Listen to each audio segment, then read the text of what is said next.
Before we do the full demonstrations, I just want to mention this More Options menu, which is a great way for you to revert an image to the original.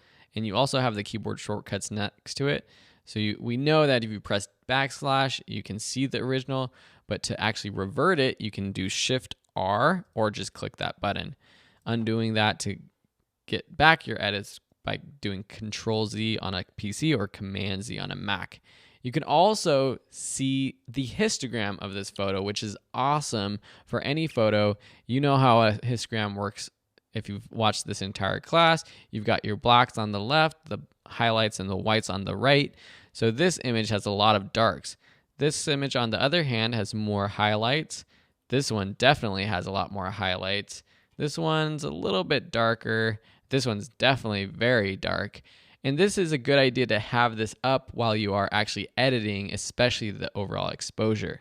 So just turn that on with Command 0 or just by clicking this button. You also can copy edit settings. So this is one reason I loved Lightroom Classic CC, because if you're editing a lot of photos from the same location, say you did an event, you did a bunch of group photos or portraits for someone, sometimes the overall settings like the exposure, white balance, all of those things will be the same. So what you can do is just go there, copy with Command C. So if we select this photo, for example, this one of the night sky, Command C, and then go to another photo like this one, and then Command V to paste it, it will apply all of those same edits to this photo. Specifically for this one, it was the split toning. Cool, right? The other thing you see here that we didn't go over yet are the presets. So you can get to presets here with this button, Shift P, or by clicking this button down here. These are preset effects that you can do cool sort of filters and apply them to your photos. If you hover over them, you see what they look like. You can see that they are adjusting our settings over here. And then you can tune them. So you can actually apply a filter, for example, and then go into here and make the rest of your adjustments. So these are just quick ways to add a cool style or look to your photo, similar to if you use Instagram or a lot of the mobile apps, how you can quickly apply filters that way. Another thing you can do is create your own preset. Say you love this kind of split toning that you created. If you want to save all of these settings as a preset, click this dot menu for more options. Choose Create Preset, name it Split Toning 1 or whatever you want to save it as, whatever you'll remember it with.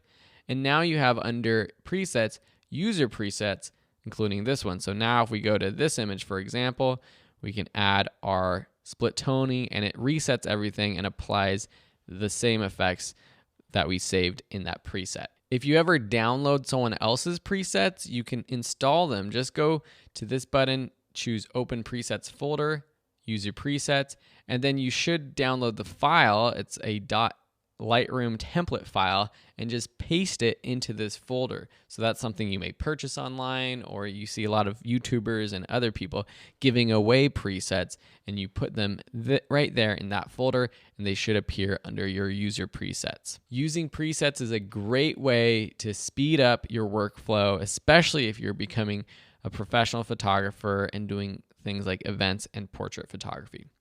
All right, so those are just some more advanced features I wanted to let you know about before we get to our full editing demonstrations. I hope this has helped you become a better editor in Lightroom, and I can't wait to see some of your work. So if you're editing your photos, please feel free to post them online to the course or just on social media and tag us. Tag Will, Sam, myself, Video School Online. We'd love to check them out, give you some likes and some subscribers. All right, see you in the next lesson.